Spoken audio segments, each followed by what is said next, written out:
بسم اللہ الرحمن الرحیم۔ السلام علیکم ورحمۃ اللہ وبرکاتہ۔ ایک یہودی کا حضور صلی اللہ علیہ وسلم سے محبت۔ حضرت ابن عباس رضی اللہ تعالی عنہ بیان فرماتے ہیں کہ شام میں ایک یہودی رہتا تھا۔ وہ ہفتے کے دن تورات کی تلاوت کیا کرتا تھا۔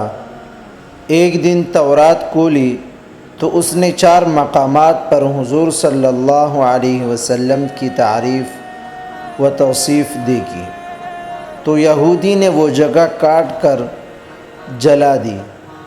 اگلے دن پھر تورات کھولی تو 8 جگہوں پر حضور صلی اللہ علیہ وسلم کی نعت و صف کا ذکر پایا۔ اس نے یہاں سے بھی کاٹ کر جلا دیا۔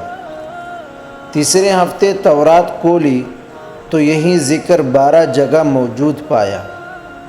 یہودی یہ سوچنے لگا کہ اگر میں یوں ہی کرتا رہا تو ساری کی ساری تورات اس ذکر سے بھر جائے گی۔ اپنے ساتھیوں سے پوچھنے لگا کہ حضرت محمد صلی اللہ علیہ وسلم کون ہے؟ تو انہوں نے بتایا کہ یہ ایک چھوٹا سا شخص ہے، نعوذ باللہ، بہتر یہی ہے کہ تو اسے نہ دیکھے۔ یہودی کہنے لگا، موسیٰ علیہ السلام کی تورات کی قسم، مجھے اس کی زیارت سے نہ روکو۔ ساتھیوں نے اجازت دے دی۔ یہ اپنی سواری پر سوار ہو کر رات دن منزل بمنزل چلتا رہا۔ مدینہ طیبہ کے قریب پہنچا تو سب سے پہلے حضرت سلمان سے ملاقات ہوئی۔ بہت خوبصورت دیکھ کر سمجھا کہ حضرت محمد صلی اللہ علیہ وسلم ہے، حالانکہ آپ کو اس دنیا سے سفر کیے 3 دن ہو چکے تھے۔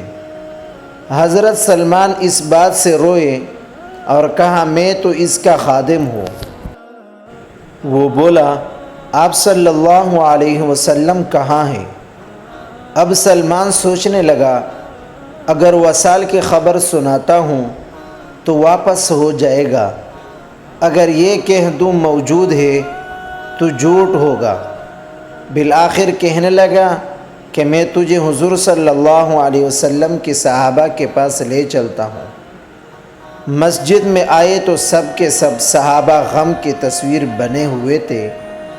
یہودی یہ سمجھ کر کہ ان میں حضور صلی اللہ علیہ وسلم ضرور موجود ہوگے، کہنے لگا، السلام علیک یا محمد صلی اللہ علیہ وسلم کا نام پکارا، جس سے تمام صحابہ میں کراہم مچ گیا اور آہ کرنے لگے اور اسے پوچھنے لگے، تو کون ہے جس نے ہمارا زخم تازہ کر دیا ہے؟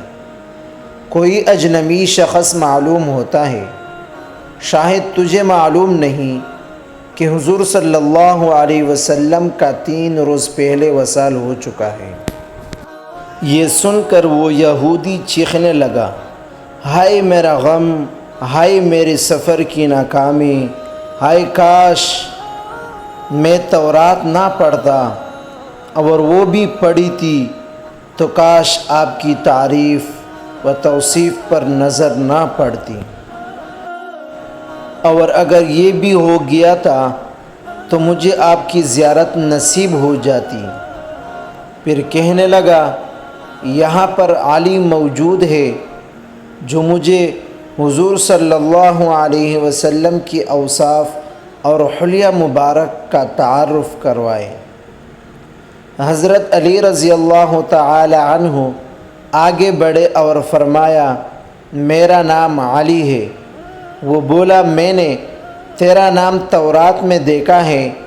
حضرت علی نے حلیہ مبارک بیان کرنا شروع کیا کہ آپ نہ حد سے زیادہ لمبے اور نہ ہی زیادہ چھوٹے تھے، سر مبارک گول تھا اور پیشانی کشادہ، آنکھوں کی سیاہی خوب سیاہ تھی، پلکیں دراز تھی، ہنسی کے وقت دانتوں سے نورانی شعاع نکلتی تھی، سینہ سے ناف تک بالوں کی لکیر تھی، ہتھیلیاں پر گوشت تھی، قدموں کے تلوے قدرے گہری تھی، بدن کے جوڑوں کی ہڈیاں موٹی تھی، مثلاً کھینیا اور گھٹنے آپ کے شانوں کے درمیان مہر نبوتی۔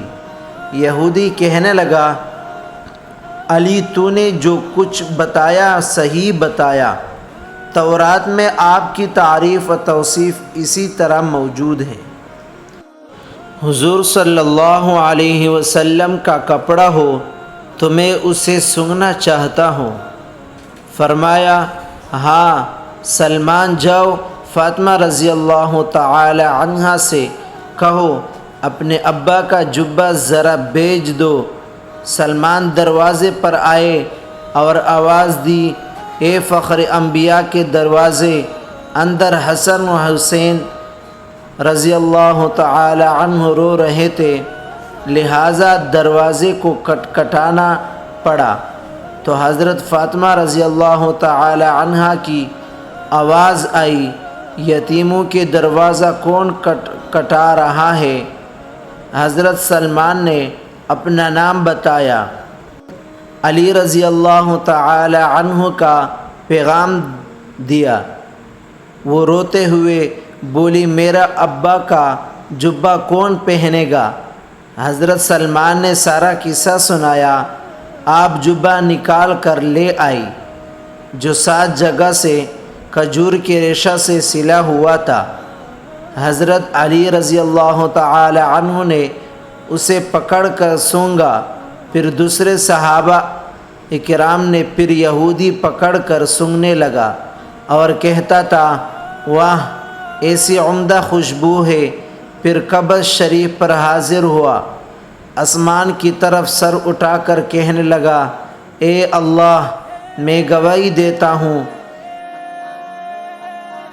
تو واحد ہے، یک تنہا ہے، کائنات تیری نیاز مند اور تو بے نیاز ہے، اور میں یہ بھی گواہی دیتا ہوں اس قبر شریف والا تیرا حبیب ہے، جو کچھ اس نے فرمایا میں اس کی تصدیق کرتا ہوں اور اس پر ایمان لاتا ہوں۔ اے اللہ اگر میرا اسلام تیری بارگاہ میں قبول ہے تو میری روح کو ابھی قبض کر لے۔ یہ کہہ کر وہیں گر کر جان دے دی۔ حضرت علی نے اسے غسل دیا اور جنت البقیع میں دفن کروایا۔ مزید اس طرح اچھے ویڈیوز دیکھنے کے لیے ہمارے چینل کو ضرور سبسکرائب کریں۔ جزاک اللہ خیر۔